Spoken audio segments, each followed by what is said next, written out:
Kita jumpa lagi di Politik Warung Kopi. Saya Indah Karismiaji kembali hadir menemani Anda bersama rekan saya Mbak Tantri Murdopo. Apa kabar, Bang Indra? Puji Tuhan, alhamdulillah sehat. Harus sehat. Kita di warung kopi harus cerah ceria. Nggak ada masalah kalau di warung kopi ya nggak Bang Re? Kalau nggak sehat kan nggak ke warung kopi. Oh iya benar juga. Ada Bang Re Rangkuti di sini. Apa kabar Bang Re? Baik, alhamdulillah. Iyalah. Dan ada Pak Dharma Trikno kembali lagi hadir di betah dia di warung kita ya. Ceritain dulu dong siapa Bang ini. Servisnya mantap. Pak Dharma ini adalah Pak Dharma ini adalah Sekjen Relawan Laskar Prabowo 08. Lengkap. Nggak boleh salah, nanti nggak ngomel kalau salah. kalau Bang Re siapa yang nggak kenal soalnya kan aktif di TikTok. Wah, di mana aja deh. Coba aja kita tanya hari ini nih undangan keberapa nih beliau nih. Jujur, yang hari ini udah keberapa nih Bang Re? Aduh, ini yang ketiga nih. Tunggu, ini temanya sama nggak? Sama semua. Tentang?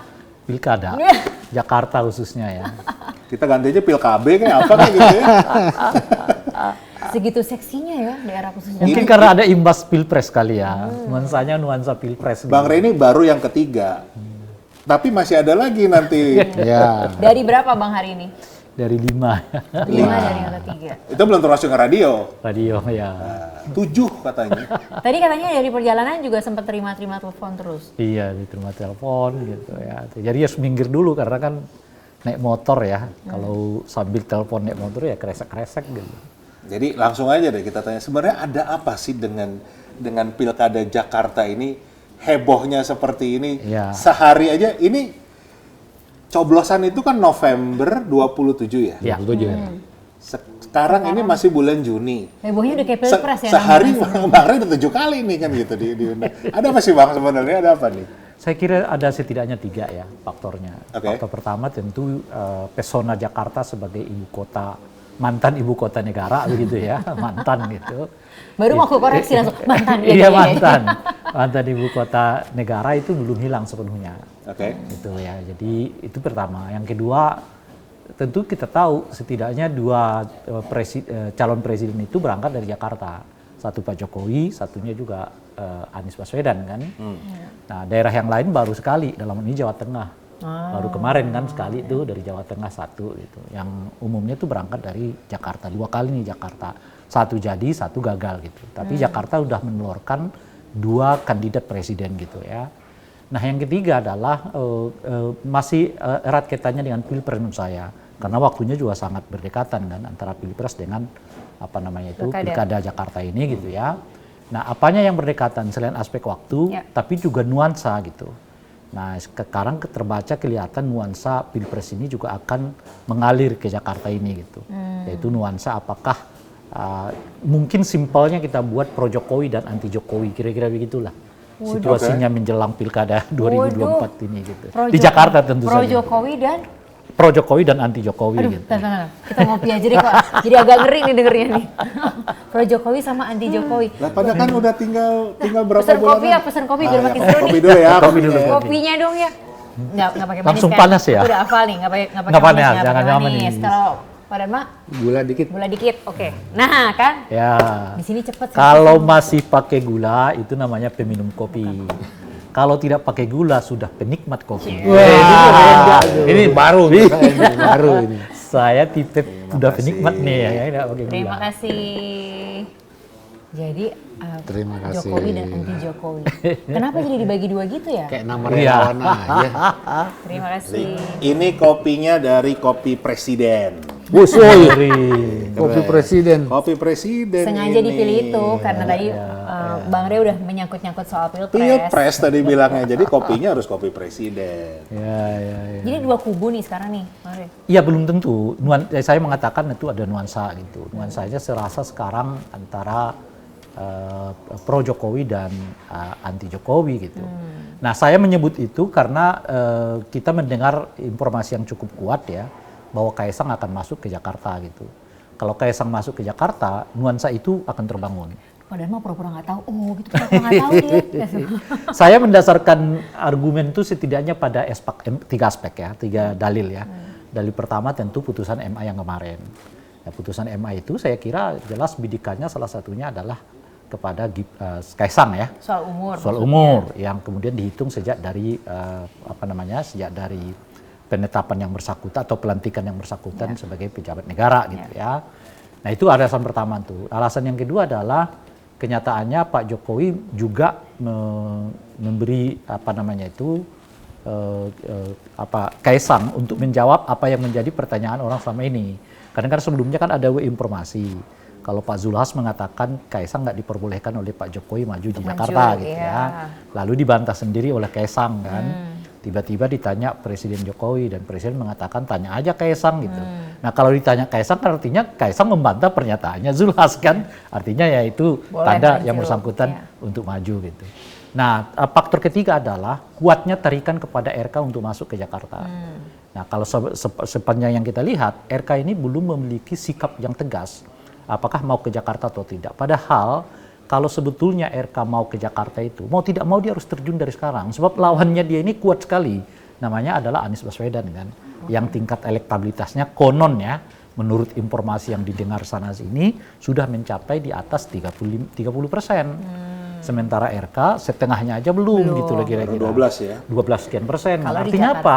Kalau RK benar-benar mau ke Jakarta, mau tidak mau dia harus start dari sekarang gitu. Sementara Aniesnya udah start nih kan, udah warawiri kemana-mana. Udah keliling terus. Padahal elektabilitas sangat tinggi kan.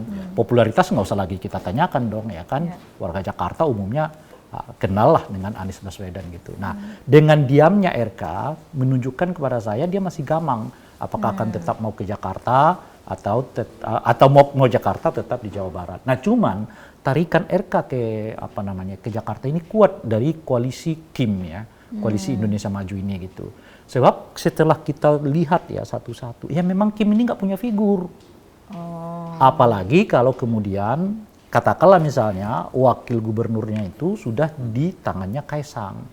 Jadi kalau Kaisang ini nggak dicantolkan kepada orang yang betul-betul elektabilitas popularitasnya di atas dia, ya nggak akan jadi gitu loh. Ini partainya sudah ada, gubernurnya. Wakil gubernurnya kelihatan udah ada, calon gubernurnya yang ada yang gubernurnya udah ada. Di mana-mana calon gubernurnya ada gitu. Di mana-mana yang ada duluan tuh calon gubernur. Nah, dia kita tanya suara relawannya 02 nih kemarin. Gitu nggak sih memang rasanya pilkada Jakarta ini balik lagi kayak pilpres. Jadi apakah juga akan nanti muncul koalisi 01, 02, 03 lagi? Apa gimana nih? Karena pada 008 kalau zaman saya dulu udah ininya tuh ayo. James Bond. Anak-anak. Oh James Bond. Ya kalau dari sisi relawan sebenarnya agak sedikit sudah disinggung sama Bang Rey tadi. Itu bau-bau pilpres itu masih sangat terasa. Gitu. Jadi pada dasarnya siapapun yang didukung oleh yang kita dukung pada saat pilpres pasti kita akan mendukung calon tersebut. Gitu. Walaupun internal relawan sendiri itu ada juga suara-suara calon-calon yang lain, orang-orang yang menonjol di dalam. Ya, relawan ini kan ada relawan A, B, C, sampai 300-an gitu loh. Nah, ada beberapa relawan itu yang koalisi relawan. Jadi misalnya koalisi relawan pendukung Prabowo. Nah, itu terdiri dari beberapa relawan. Ada juga yang sudah mengajukan nama. Gitu. Nah, dalam beberapa survei internal relawan ada nama-nama yang sudah mencuat. Di survei-survei ini banyak lah ya, survei relawan. Iya. Dan di semua survei itu pasti ada nama anak presiden. Dalam hal ini nggak ada. Semua hasil survei wakilnya sama. Wakil yang muncul tetap nama itu. Gitu. Oke, menarik ya. Jadi siapa saya kalau Kim ini untuk Jakarta, kebingungan saya itu sebetulnya leadernya siapa? Itu yang mana gitu ya? Iya. Sebab kalau kita menyebut Gerindra misalnya, suara dia kan ketiga ya kan. Ya. Kemudian figur dari dia juga kelihatan nggak muncul. Kemarin ada nama yang ponakannya Pak Prabowo sekarang tenggelam. Budi. Ya Budi kan Oke. sekarang udah tenggelam tuh. Ya. Kemarin kan dicoba di apa namanya dibuat oleh Pak Dasko kan sebetulnya ya. Ya. Dikeluarkan publik tiba-tiba dia tarik lagi gitu Tiba-tiba kan. ada Raffi Ahmad lah di situ. Macam-macam Pak gitu. Budi, Nah, ya segala macam. tapi kalau misalnya RK yang didorong itu kan artinya leadernya ini adalah Golkar Golkar. gitu. Nah, yang siapa sebelumnya? Kalau kita lihat di Kim ini kira-kira ada 3 aktor nih. Aktor Gerindra sebagai perolehan suara terbanyak di Jakarta dari Kim gitu ya. Yang kedua adalah calonnya kelihatan dari Golkar, tapi jangan lupa ada faktor Jokowi juga gitu loh. Nah, kira-kira ini siapa ini sekarang yang apa namanya yang bisa mimpin koalisi Kim nih kalau di Jakarta gitu. Menurut saya itu yang jadi problemnya sehingga sampai sekarang belum kelihatan nama yang menonjol yang akan mereka naikkan gitu ya. Kalau menurut saya sih Anda melawan incumbent yang sangat kuat gitu loh. Nonjolnya itu baru tanggal 26 tanggal 1 Agustus ya telat banget gitu maksud saya tuh. Harus kerjanya lebih ini. Mestinya lebih kuat. Karena kalau kita lihat sudah ada pernyataannya dari salah satu pimpinan Golkar kan yang mengatakan sebetulnya mereka itu lebih milih Pak Ridwan Kamil, Kang Emil ini majunya di Jawa Barat. Itu dia. Sudah pasti menang. Karena udah Chance menangnya tinggi. Kayak sama lah dengan kalau kita bicara elektabilitasnya Mas Anies di Jakarta kan sangat tinggi kan gitu loh. Tapi kan kelihatannya juga ada kepentingan untuk mendorong kader Gerindra untuk menang di Jawa Barat sehingga Kang Emilnya didorong ke Jakarta nih. Nah, kan, ini gitu. yang menariknya menurut saya, Bung. Kenapa gitu? Kalau strategi ini jalan, Gerindra dapat 2 tuh. Gimana tuh? Udah peduli. Ya, artinya kan di Jawa Barat dapat. RK pindah, calon dia yang naik di Jawa Barat kan. Ya. Dapat tuh. Dan kebetulan calonnya ini terdengar salah satu yang paling tinggi suaranya kan di Jawa Barat. Kalau kemudian RK maju ke Jakarta dan kebetulan menang, kan yang nyalonin dia juga sebagai suara terbanyak gitu. Salah satunya tentu ada Golkar juga masuk di dalam. Dia dapat 2 gitu. Jadi Jakarta aman, Jawa Barat kemudian juga Jawa Barat aman. Dan dan untuk jangka panjang bisa-bisa Jawa Barat ini nanti menjadi Gerindra bukan lagi Golkar gitu loh, Pak. Iya. Dan kayaknya Karena kepala daerahnya udah Gerindra bukan lagi Golkar kan. ada langkah-langkah yang nggak mau kecolongan seperti Itu Pileg kemarin. itu dia. Nah, sementara Golkar harus berpikir.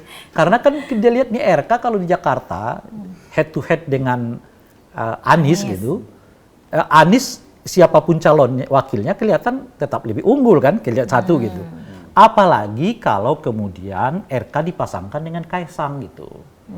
Saya tidak terlalu yakin Kaisang nyumbang suara. Paling hebat yang suaranya Kaisang itu pemilihnya PSI kan. Nah di luar itu tidak ada gitu. Dan kalau Kaisang maju, justru Anies mendapat tambahan suara mungkin dari kelompok nasionalis gitu. Yang juga nggak suka dengan Nah juga politik artinya dinasti, dengan ini, gitu. artinya PDI bisa jadi bergabung dengan Anies Baswedan gitu. Nah makanya kalau Kaisang masuk bersama dengan RK, setidaknya nih 3 kelompok mengerucut di Anies gitu. Kelompok pertama adalah kelompok Islam, yang kita tahu kan banyak pemilihnya Anies Baswedan ya. Yang kedua adalah kelompok pro demokrasi, yang umumnya anti terhadap nepotisme politik gitu ya.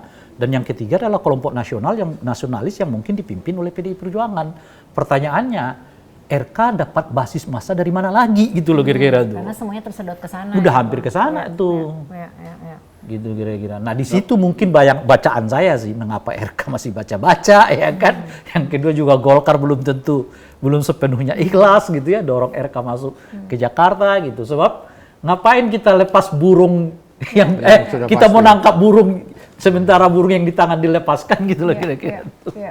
Gitu ya. Jadi petanya kan seperti itu. Ya.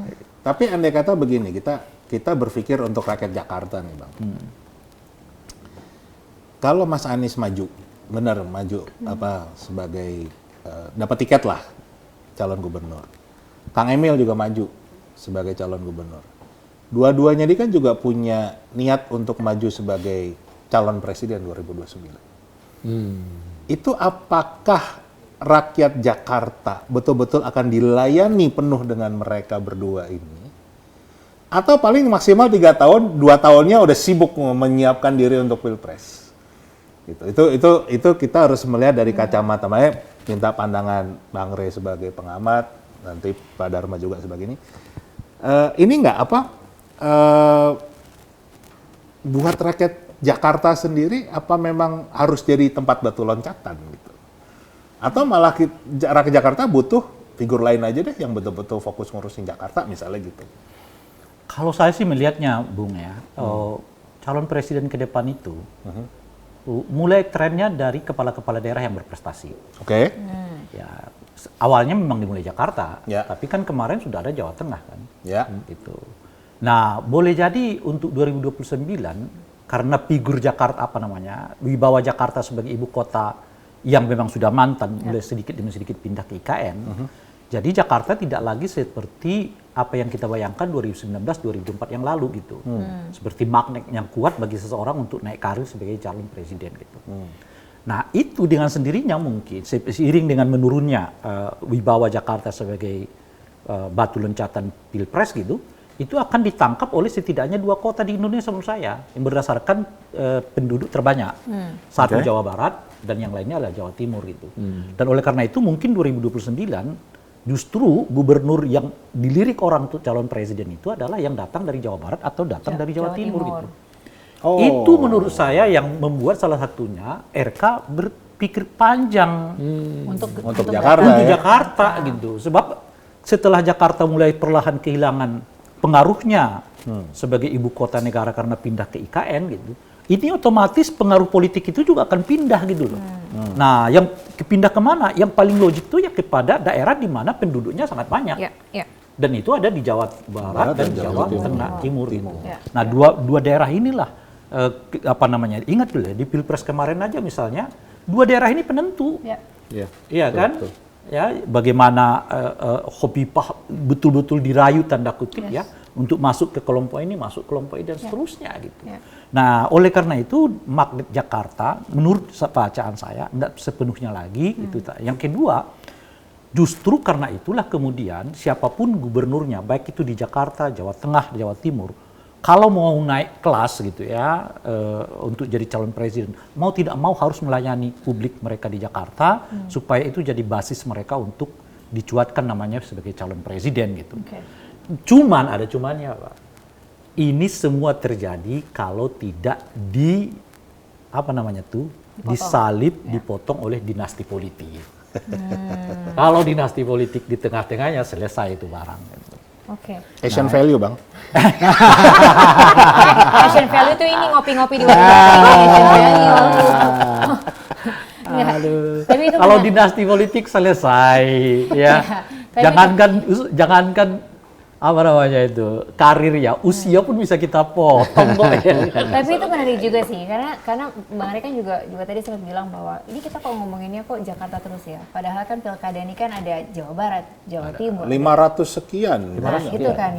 Indonesia. Jadi masuk akal ketika sekarang kalau Bang Ari ngomong kan ini kan ada Jawa Barat, ada Jawa Timur gitu kan. Masuk akal juga kalau kenapa kita harus ngomongin Jakarta aja gitu kan. Iya, karena keterpesonaan. Iya, karena kan? masih ini udah mulai nggak seksi loh nih. Iya. Tapi ada satu pertanyaan nih buat Pak Dharma nih. Benar nggak presiden terpilih mau pindah ke IKN? Mau nggak? Mau nggak ya? Jangan-jangan yang disuruh udah wakil saya aja deh yang bisa. Udah bilang nggak mau kok wapres. Masa sih? Iya. Kapan? Ada kok penyataannya. Karena memang di aturan itu dinyatakan di aturan ibu kota Jakarta kan? Aturan khusus daerah khusus Jakarta kan yang terbaru itu, bahwa wakil presiden itu menjadi ketua Dewan Aglomerasi. Jadi mengurusinya memang mau tidak mau ya di Jakarta. Sekarang Jakarta. Pertanyaannya presidennya mau nggak di KN? Bikin perpu kan gampang banget. Udah. Ternyata udah didesain supaya wakil di Jakarta gitu loh. Terus jangan-jangan nanti juga wakilnya harus bekerja sama dengan yang mengurusi daerah khusus Jakarta juga. Itu dia. Makanya harus adeknya kan. Biar gampang kalau mau meeting-meeting gampang gitu loh Bang. Iya kan? Wah, ngopi dulu lah. Tapi ada nggak sih Pak Prabowo tuh ngomong gitu, saya pengennya si ini aja deh yang ke Jakarta gitu. Kayaknya udah ada omongan deh kalau beliau itu atau saya nggak mau sini deh, mau ngantor di Jakarta dulu gitu. Kalau nggak, makanya kita tanya nih sama relawannya nih, benar nggak? Ya kan kadang-kadang kan omongan di belakang gitu apa sambil ngopi-ngopi gitu. Kalau Pak Prabowo kan orangnya itu sangat tinggi komitmennya, gitu loh. Bukan orang Solo ya? Oh, ada Jawanya beliau juga. Tapi kan bukan Solo, Kebumen. Oh, iya. Ya kan kadang Manadonya yang keluar, Oke, bisa aja oke. kan gitu. Tetap bukan Jawa. Tetap bukan Solo. Tetap bukan Solo. Ya sih juga orang Jawa sih. Ya, kalau Pak Prabowo sudah membuat komitmen, itu beliau baik dari latar belakangnya yang mantan prajurit maupun dari sifat beliau sendiri, saya yakin pasti akan dijalani oleh beliau, gitu loh. Jangankan berkantor di KN, ini aja waktu kampanye itu keliling seluruh Indonesia loh, keliling seluruh Indonesia. Kami pernah di Batam waktu itu, ini beliau ini dari Sumatera Utara, kita nungguin di airport, datang langsung orasi di panggung yang sudah disediakan, setelah itu langsung terbang lagi ke tempat. Jadi dengan usia beliau yang sudah seperti itu, kalau semangatnya nggak tinggi untuk menjalankan komitmen yang dia sudah sebutkan, ya saya rasa agak susah ya, begitu. Jadi saya yakin beliau Siapapun akan- itu. Bukan, saya yakin beliau, kan nanyanya tadi berkantor di Oh, IKN. berkantor di IKN, oh. Saya yakin pasti beliau berkantor di IKN. Tapi yakin udah jadi belum? Nanti udah dilantik belum jadi kantornya. Itu nanya Pak Basuki dulu dong. Ya kan beberapa waktu yang lalu loh, Pak Jokowi dengan beberapa stafnya itu kan sudah makan malam dan sebagainya. Mari di mau nggak IKN. sih pindah IKN? Sama. Bang Rey, mari mau nggak pindah? Saya kan pejabat negara. Iya. Saya swasta. Bapak Dewa mau nggak pindah IKN? Ya, saya juga bukan pejabat negara. Nah kan? Ya kan? Kalau saya jelas nggak mau. Loh, udah terang-terangan aja. Tapi katanya ASN yang pindah ke IKN itu tunjangannya bagus. Katanya loh ya. Iya. Katanya. Ya, jadi mudah-mudahan kalau udah beroperasi normal tunjangannya tetap bagus. Tuh, kalau kata PJ Gubernur Jakarta beda lagi. Apa tuh?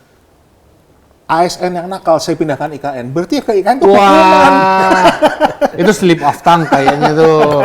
Slip of tongue itu. Udah balik lagi ngomongin itu tadi. Ya, kalau bisa ngomong ya, relawan tuh kalau bisa, kan relawan ini lebih mewakili masyarakat dibandingkan dengan anggota dewan kita. Gokil. Lah, mau jadi anggota dewan kan pakai banyak usaha. Gitu, ya. Jadi relawan kan enggak. Jadi harus popularitas, kapasitas, elektabilitas, sama isi tas. Belakangan Kalau relawan nggak perlu ya. iya. Tapi Relawan. bisa jadi menteri loh.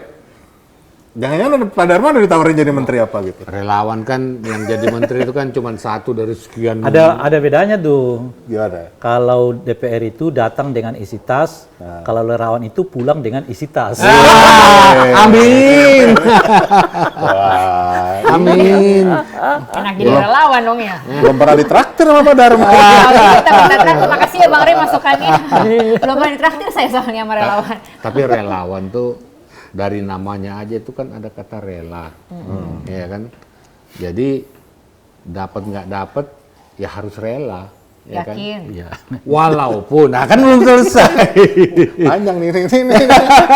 Udah agak politisi juga nih ngomongnya. Nah, yang namanya manusia udah berusaha manusiawi lah kalau berharap bisa mendapatkan sesuatu, ya kan. Tapi kembali lagi relawan gitu loh. Jadi dapat alhamdulillah. Nggak dapat Awas lu ya gitu. Ya ada kan cerita dulu ya kan. apa lagi nih? Relawan nggak dapat ngancam dibubarin nih Iya. organisasi kata dia. Langsung Kan? jadi wamen. Saya nggak nyebut siapa loh. Iya. Ada lah. gitu. Ada. Di negara Wakanda sana. Tapi itu berarti harus sejalan ya Bang Rey.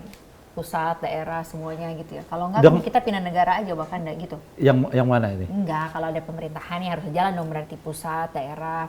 Ini kan ngomongin Oh iya, pilkada idealnya nih, memang gitu. begitu. Nah, cuma kan Nggak kita boleh dong kita milih pemimpin daerah yang nggak sejalan sama pusat gitu. Nggak bisa. nggak bisa juga dipaksakan gitu. Kenapa gitu? Karena apa namanya itu problem daerahnya beda-beda juga kan. Sehingga dengan begitu bisa solusinya beda-beda, dan oleh karena itu kadang-kadang ya daerahnya nggak sejalan dengan pemerintahan pusat pada aspek yang memang ya diberi kewenangan yang cukup bagi daerah itu untuk mengelola.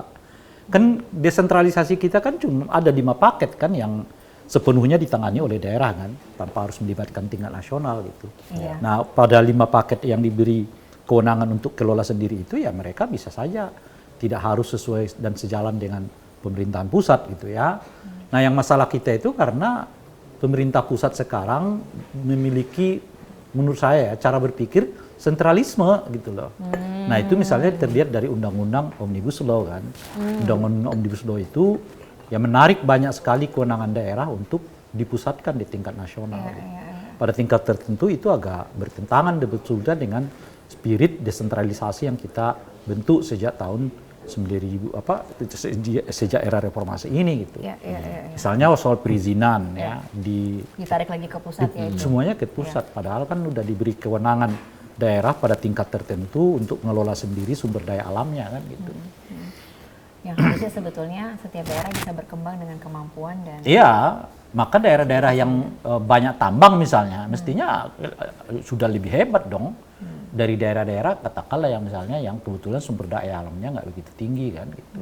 Kenyataannya di kita kan ya lihat aja 20 tahun terakhir ini kan ya ada perkembangan, tetapi daerah-daerah yang dimaksud itu tidak segemerlap yang dibayangkan gitu. Di mana daerah-daerah itu banyak tambang. Yang ada yang sering kita dengar terus aja kisah soal pelanggaran hak asasi manusia gitu ya, korban kemanusiaan dan manusia di daerah-daerah di mana eksplorasi sumber daya alam begitu tinggi gitu. Itu yang justru tetap sering kita dengar ya dibandingkan misalnya kemakmuran mereka ya, pembangunan yang lebih cepat dan seterusnya gitu. Kalau prediksi Bang Rey nih, Pilkada DKJ daerah khusus Jakarta akan muncul berapa poros dan siapa aja? Saya sudah menyebutkan tadi kan, ini sangat tergantung pada soal apakah Kaisang ada atau tidak. Nah, ini tergantung siapa? Bapaknya apa pamannya atau ini kayak ya, jadi kalau Kaisang ikut maju, saya kira cuma 2 poros. Oke. Gitu, ya poros Kaisang dengan siapa gitu kan, nanti Anies dengan siapa. Siapapun gubernurnya. Iya. siapapun gubernurnya, wagubnya tetap Kaisang. Iya. Heboh ya. Ini kali pertama kita bicara ya figur wakil lebih penting dari Ada beberapa kali kok. Saya pernah mengalami. Iya. Pernah mengalami di beberapa daerah. Itu siapapun wali kotanya, wakilnya ini. Kalau mau didukung oleh si ini, partai ini, gitu. Itu ada juga. Gitu. Saya nggak bilang kalau Jakarta seperti itu ya. Kita kan relawan, jadi cuma dengar aja. Gitu. Ya kan? Uang denger ada lah tapi. Iya. Tadi itu bagi isi tas itu kan bawa pulang bawa isi tas kata Bang Rey. Nah, tapi kalau Kaisang nggak ada, bacaan saya ada 3 calon. Oh, muncul tiga poros. 3 poros. Poros satu ya tentu dari Kim ya. Entah siapapun pasangan mereka gitu. Berarti 02 nih, balik lagi 02 nih. Kita sebut 02 dan 02. kawan-kawan. Nah, iya 02 kan banyak itu teman-temannya. Iya. Nah, Anies sendiri tentu ya. Oke. Dengan siapa gitu, bisa dari PKB, bisa dari macam-macam nanti, termasuk mungkin dari PKS gitu. Nah, tapi PKS ke Anies. Kan belum sejauh ini masih oke gitu ya. Tapi mungkin poros ketiga itu adalah PDI Perjuangan. Oh, dengan justru siapa? malah Sendiri dia kalau faktor Kaisang ada. Gitu. Tapi kalau Kaisang ada, dia akan ikut bersama dengan barisan yang melawan Kaisang, kira-kira begitulah ya. Sebab mereka harus belajar dari pengalaman. Kan kekalahan Anies lah misalnya di Jakarta itu kan karena memang suara terpecah kan. Pak Prabowo menang tipis di Jakarta dibanding dengan Anies karena ya suara Jakarta itu kebelah 2, satu ke Anies, satunya ke Ganjar kan. Kalau suara ini disatukan, ya menang mereka gitu. Nah, mungkin belajar dari situ, mereka mau tidak mau kalau Kaisang ada, mereka akan menyatu untuk melawan siapapun nanti pasangan dari Kaisang kan kira-kira gitu ya. Nah, tapi kalau kita turunkan sedikit lagi, lebih menariknya adalah soal PKS gitu. Kenapa? PKS ini menurut saya sudah pada level, udah ngunci bahwa siapapun nanti calon gubernurnya, wakilnya dari dia juga gitu. Bukan malah gubernurnya dari beliau. Bukan, karena Pemenang loh. bukan. Berarti ada dua Karena kuncian nih. kalau dia di Kursi gubernur tertinggi menurut di saya Jakarta. belum terlalu cukup. Ya. Figurnya belum ada yang ini. Figurnya belum terlalu meyakinkan. Kalau mungkin dari Dewan Pakar, dari ininya mereka. Ya, mereka akan kesulitan. Kesulitan utamanya itu karena figur yang mereka dorong mungkin nggak bisa mengikat partai lain untuk masuk ke mereka gitu loh. Jadi tinggal satu mereka sendiri gitu. Ya. Nah, oleh karena itu PKS targetnya, dan memang kita dengar berkali-kali mereka mengatakan kami ingin wakil gubernur kan dari gitu kami. ya. Anies juga harus mendengar suara kami karena target kami ini adalah wakil gubernur gitu loh kira-kira. Nah, sekarang kalau kebetulan Anies sebutlah misalnya nggak berkenan untuk menerima figurnya wakil dari PKS gitu, bisa saja PKS gabung sama PDI Perjuangan gitu. Dan tetap 3 poros.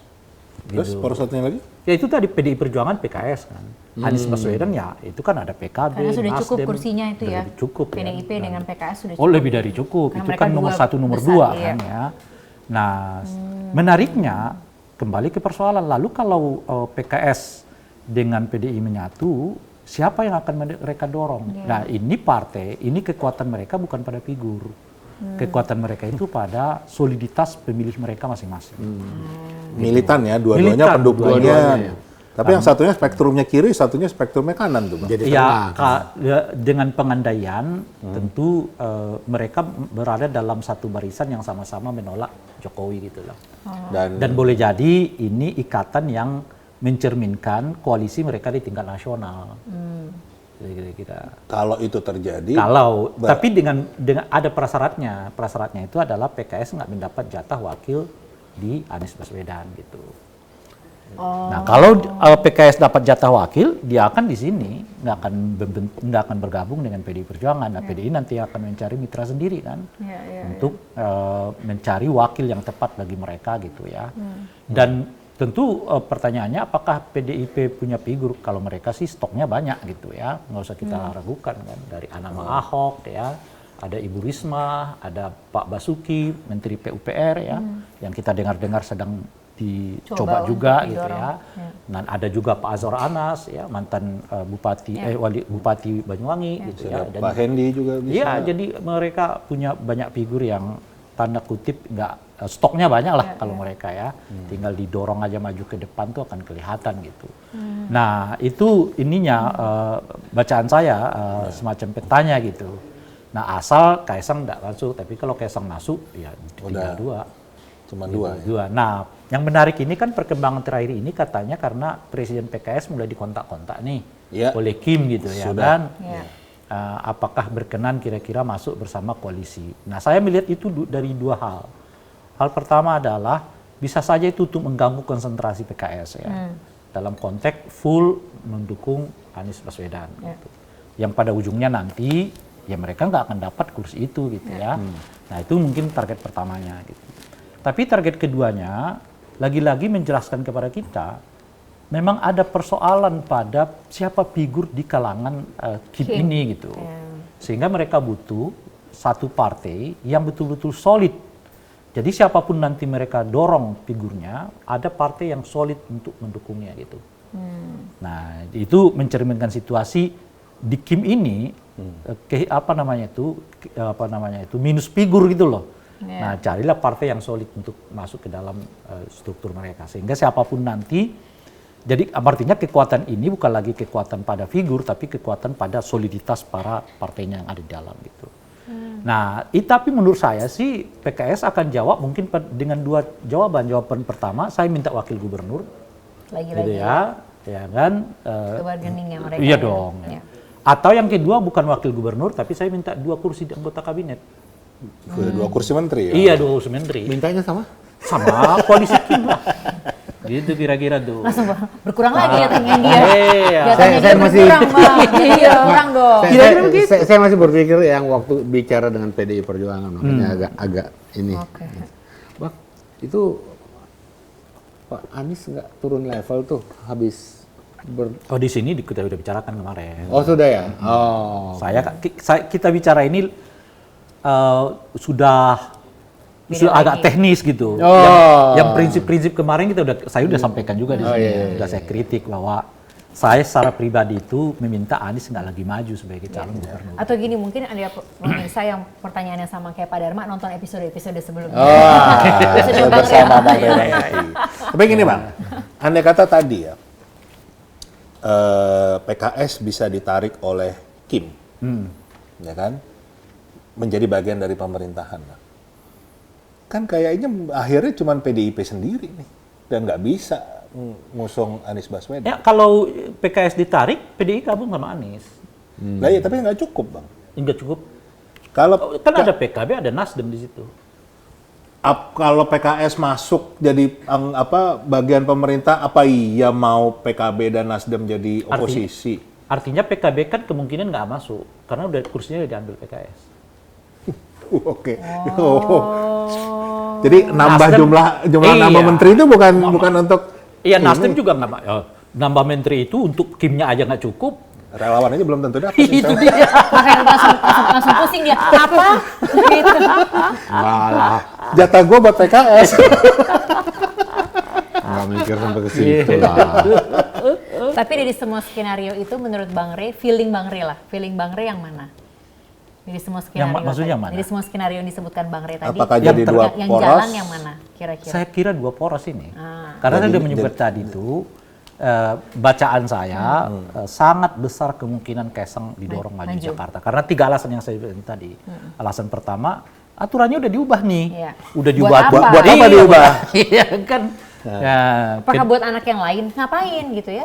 belum kelihatan loh Iya ada kan? anak lain Iya yang kan? bisa ngambil kesempatan ini. Susah gitu. nyari yang ulang tahunnya dari cuman Itu soalnya pas loh, itu nanya pas. Iya. dari Gitu, dari Oktober sampai Jelas. Desember Iya. itu dihitungnya cuma berapa gelintir orang aja. Iya, dan hitungannya tuh pas gitu loh. Iya. Jadi Pas. berarti kita kerucutkan saja, kita cari sosok gubernurnya ya, kita kerucutkan saja. Nah, kan saya katakan, cuma Kaisang ini kalau jalan di Jakarta sendiri kan susah gitu. Mungkin yang milih dia itu adalah orang PSI-nya aja gitu kan, pemilih para PSI. Nah, PSI sendiri sekarang ya kalau nggak nomor 6, nomor 7 seingat saya ya. 8 kursi dia. 8 kursi. Iya, 6 atau 7 peringkat. Ya. Iya. Ya, peringkat Tujuh, ke-6 karena atau ketujuh. ke-7 Iya. kan gitu. Artinya sulit gitu. Nah, Iya. makanya Kaisang ini harus dipasangkan dengan orang yang Figur bisa kuat. ngangkat dia gitu loh kira-kira.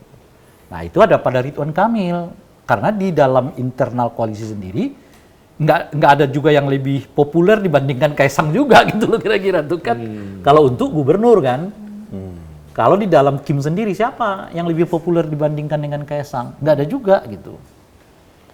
Itu. Jadi kan serba susah nih gitu loh kira-kira. Masih pada mumet semua kayaknya. Iya, Saya ikut mumet gitu. juga nih tuh kan. Iya. Nah, itu yang saya sebut tadi tuh. Makanya kalau ditanya saya berapa persen kemungkinan Kaisang maju saya katakan 70%. Oke. Dia akan ke Jakarta gitu. Gini Bang Rey, kalau saya Nah, ngelihat bacaan saya gini, pada saat yang bersamaan, Ridwan Kamil juga baca. Ya. Kalau saya sama Kaisang, susah nih. Iya. Itu kan kira-kira gitu ya. Itu sama dengan punai di tangan dilepaskan Iya. demi imajinasi menang dan sebagainya gitu. Iya. Nah, mungkin kayak RK juga sedang buat semacam apa namanya itu ya, skenario. Ya. Saya ke Jakarta tapi jangan Kaisang dong gitu loh kira-kira. Nah, dalam konteks itulah PKS itu diajak. Atau ada bargaining lain gitu ya. Kenapa? Atau ada bargaining lain. Ya, kan kalau bargaining lain kan paling dia ditarik jadi menteri gitu. Tapi kan Hilang lagi dia tadi.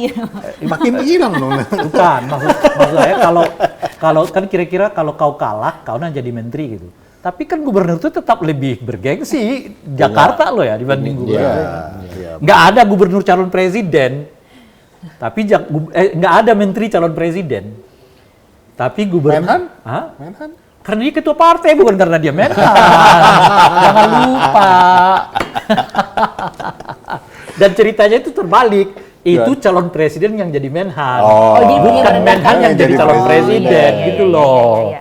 Dia hanya merendahkan diri jadi Menhan ya waktu itu. Nggak ada cerita, tapi Jakarta udah melahirkan 2 calon presiden. Iya. Bukan merendahkan diri. demi keutuhan Indonesia. Baik siapa? Pak Prabowo itu Gus Dur aja ngomong. Pak Prabowo itu orang yang paling Ikhlas ya. cinta kepada Indonesia. Oke, baik. Ada lagi Pak? Ya kalau ini, Ada kelihatan nggak itu dia? kalau Pak Prabowo yang paling cinta, Pak Jokowi nomor keberapanya ya? Ini yang ngomong Gus Dur loh. Iya, Cuma iya, ngutip aja. Kira-kira gimana? Almarhum Gus Dur belum kenal Jokowi kayaknya kan. Iya, belum. Belum kan. Pernah bersentuhan tetapi ya Belum kenal. nggak kenal. Iya. Kan kalau kita lihat ada di fotonya kan sama-sama dulu. Ini soalnya ini sudah mau akhir Juni, bulan Juli kan sebentar lagi gitu loh Bang Reo untuk mendaftar. Sebetulnya persoalan Jakarta ini sekarang persoalan Kim Iya. gitu. Karena Oke. Kim yang belum dapat figur. Sebaliknya Bang, sebaliknya saya mau bertanya. Kalau tadi nama Anies Baswedan elektabilitasnya paling tinggi, popularitasnya paling tinggi. Kenapa sampai hari ini tidak ada satupun partai yang memberikan mengusung. tiket? Terhadap Anies Baswedan kan setidaknya kan sudah ada 3. belum resmi, Iya, itu kan tentu. masih DPW aja. Iya, tentu kenapa saja. nggak? Ya, Kenapa mekanis- nggak sekalian udah Deklarasi. buktinya Jawa Timur udah beres, Jawa Sumatera Utara beres, banyak lah yang semuanya. Kenapa orang yang popularitasnya paling tinggi, elektabilitasnya paling tinggi, yang tadi Bang Reja bilang ini susah ngalahinnya. Kenapa Ya, nggak segera udah dikasih tiket? karena masih ada harapan bisa jadi wakil. Siapanya? Wakil dari Aniesnya kan. Itu kan itu isu PKS. Enggak, PKB-nya kan juga tuh berharap begitu dong jadi wakilnya Anies Anies. Baswedan. Jadi ditangguhkan dulu nih. Itulah Nah kalau kira-kira. PDIP juga ngusung kan juga mau punya Ya wakil dia juga punya wakil, target dia gitu. Tapi kalau Kaisang maju lagi-lagi, bisa saja targetnya PDI itu bukan lagi wakil, ngalahin. Jadi ini tinggal tunggu Kaisang deklarasi gitu. Itu iya. Oh, jadi kita menunggu. Bukan, maksud saya Mas ini Kaisang segera deklarasi nggak lagi. bisa dipatokkan semua gitu. Kalau kasusnya Jawa Timur, karena orang udah tahu ini memang pasangan sejak dari awal. Jadi nggak mungkin duta ati lagi gitu loh kira-kira tuh. Ya. Tinggal kita mau ikut atau tidak gitu. Kalau mereka gitu. Kalau ini kan Anies masih sendiri, masih memungkinkan siapa calon wakilnya kita masuk dong. Tapi waktu Pilpres Bang, itu nggak mikirin siapa wakilnya. Justru karena mereka belajar dari Pilpres. Karena mereka belajar dari Pilpres itu udah diikat nih hitam putih, ditalak sama Anies ya kan, meloncatlah kawan tuh ke sana ya kan. Yang di sana, kan? Jadi konsultasinya ke Mercy nih. Iya. Yang di sana udah warawiri loncat ke sini gitu kan. Ya namanya juga Ta- politik. ta- Iya. takut ada kasus PHP lagi. Itu dia maksudnya. Ya, jadi pasti setiap daerah itu punya persoalan sendiri-sendiri gitu ya. Dan nggak bisa dibandingkan satu dengan yang lainnya. Ojo dibanding-banding. Ojo dibanding-banding. Sing sabar. Ojo kerasa gerusu ya. Ojo ke susu. Ojo ke susu. Ke kopi wae. Oh, gitu. Gitu. Jadi ada rasa. Ada harapan, ada Tapi keinginan. memang ada stigma itu di para partai. Kalau bergabung dengan Anies Baswedan harus dikunci dulu. Kalau nggak bisa berubah atau Ada harus ada tekan kontak hitam di atas putih. Kalau nggak nanti akan berubah mencela-mencele, akan ada orang lain yang diambil. apa ada stigma itu Bang? Ya, Makanya menurut saya sih wakil juga bagi Anies nggak terlalu banyak kan. Artinya dia nggak mungkin mengambil wakil non partai itu nggak mungkin. Oke. Dia harus ambil dari partai. Tapi rasa deg-degannya itu loh. Iya, pertanyaannya sekarang apakah ngambil dari PKB? Ingat ya PKB juga cukup bagus suaranya di 10. Jakarta kan. 10 kursi Ya dia kan nomor keempat ya, nomor ke-5 ya setelah Nasdem. setelah Nasdem. Gitu, dia melonjak loh. Nah Nasdem juga nomor 4, jangan lupa di Jakarta dia juga melonjak suaranya gitu. Dan PKS tentu saja nomor 1. Jadi ada 3 partai yang memungkinkan untuk diambil wakilnya. Nah cuma pengecualian Nasdem karena Nasdem sudah pegang Anies dari awal kan.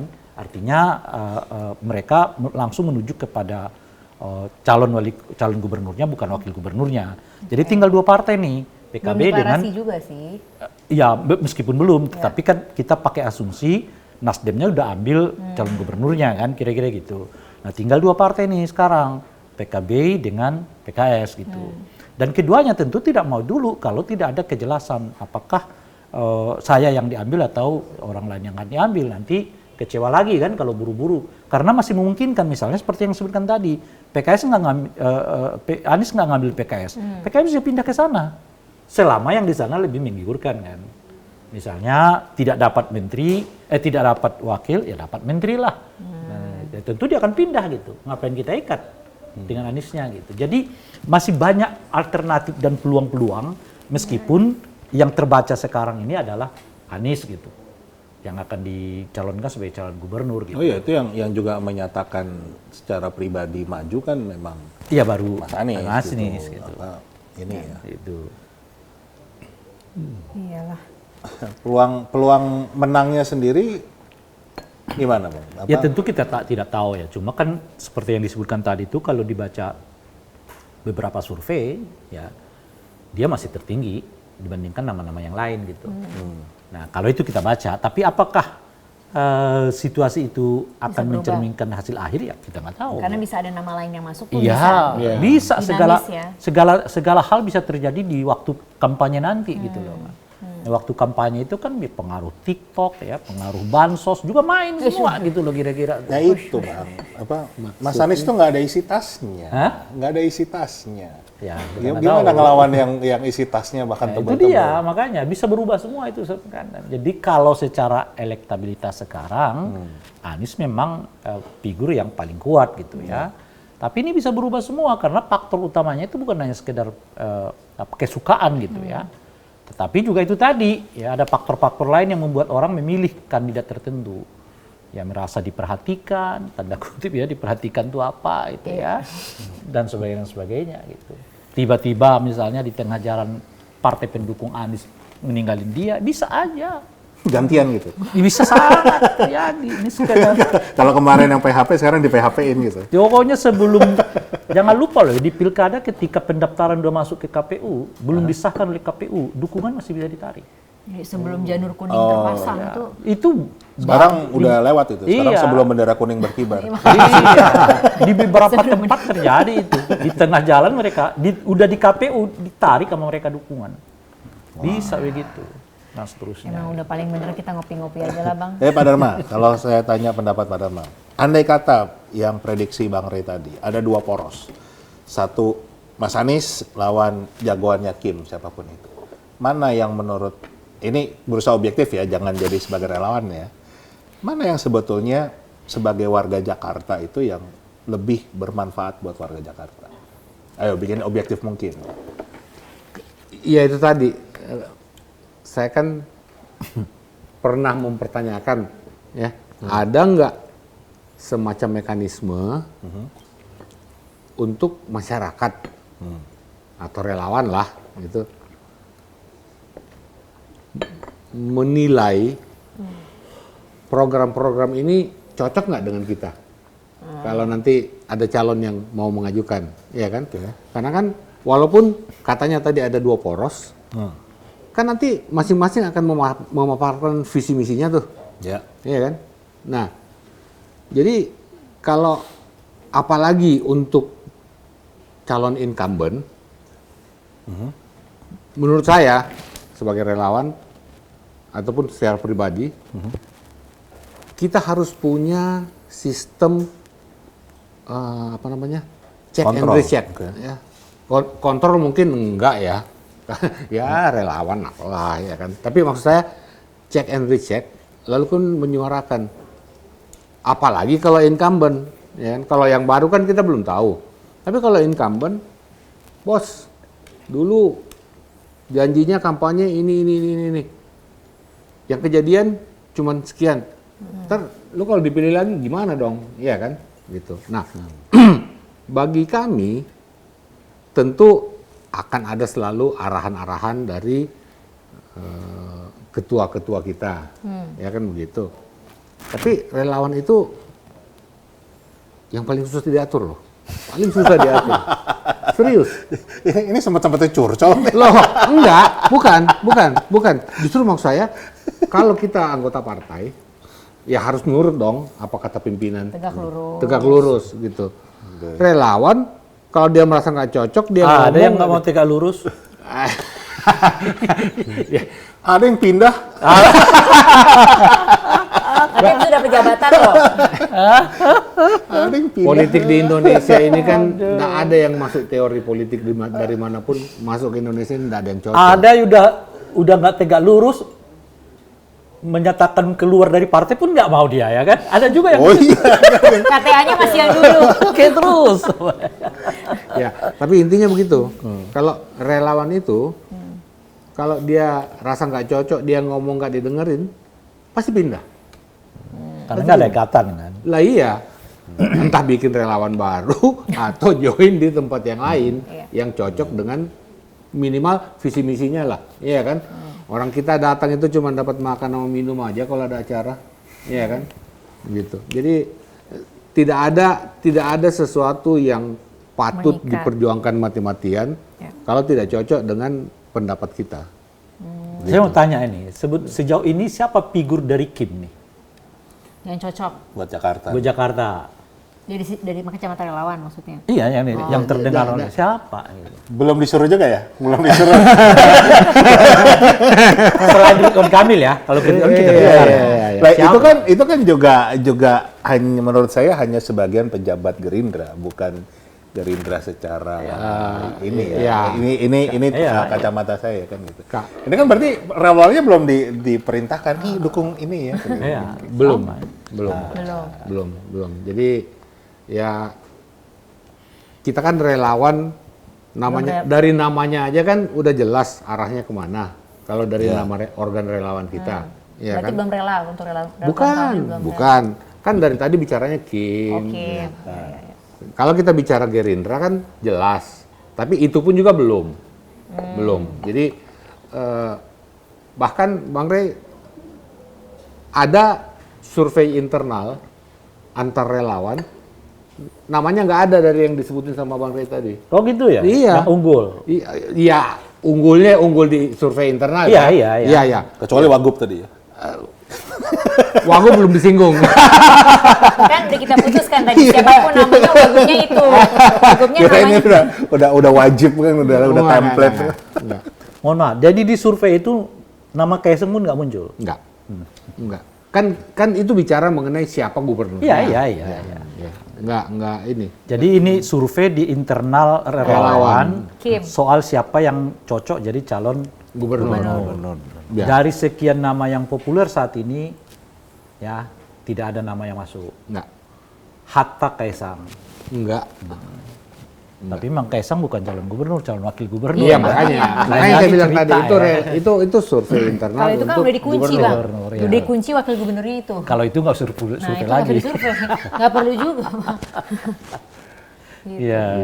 Oke, jadi memang belum ada arahan ke sana bang kesimpulannya. Itu yang kan saya sebetulnya untuk menanyakan ini untuk memperkuat apa yang saya sebutkan tadi awal, bahwa Kim ini masih bulat juga. belum ada figur yang menonjol gitu, kecuali Ridwan Kamil gitu kan. Iya, dan beritanya pun tiap hari itu kan, kalau kemarin PKS mengatakan ditawari. Ya. Tapi tadi pagi saya baca dari Gerindra Ralat mengatakan lagi, nggak ada kan gitu loh. Nah ini sebetulnya nunggu apa di Jakarta ini? Jadi apa? pakai Siapa? kecolongan. Colongan apa dari? Ya udah pada hati-hati semua dengan pengalaman dari Pilpres. Jadi semuanya jadi serba hati-hati. Pada takut kecolongan lagi. Oke. Ya sudah, kita nyanyi aja lah. Kita nyanyi lagunya Tulus saja, hati-hati di jalan gitu. Oh iya. Enggak, itu lagunya siapa tuh yang kita bikin romantis? Itu aja. Biar harmonis gitu loh. Romantis suruh rokok makan gratis. Oh. Relawan tersinggung. Jadi ini sifatnya kita menunggu lah ya Bang Rey. Kira-kira Iya, kapan? Kapan? Apakah benar-benar last minute Jakarta ini? Enggak. Kalau calon dari Kim last minute, ya saya kira akan sulit. Dengan gempuran bansos pun? Ya itu lain cerita. Ya.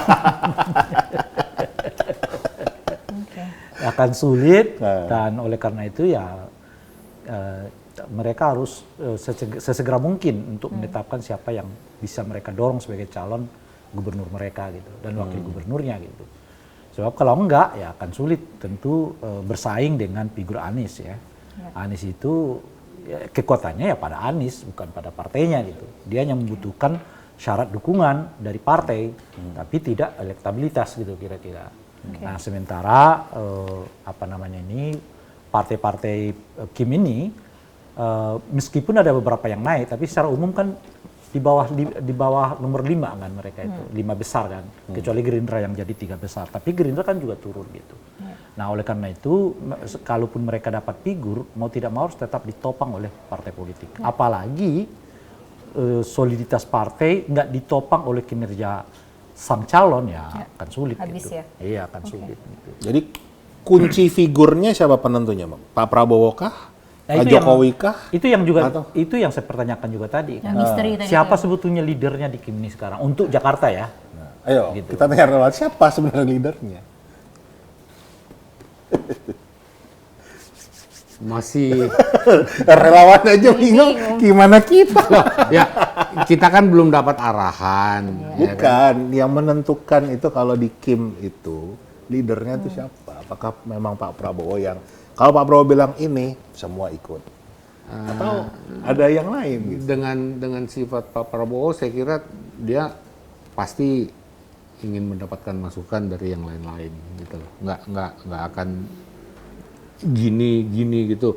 Ya kalau masih tentara sama prajurit bolehlah. Nah, ya kan? justru figur Pak Prabowo yang saya kenal itu tipikalnya begitu. Set. Pak Prabowo kan banyak penasehat-penasehatnya.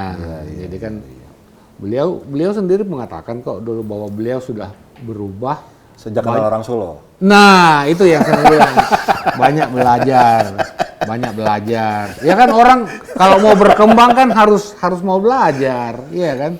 Benar. Berarti jawabannya udah tahu, Bang.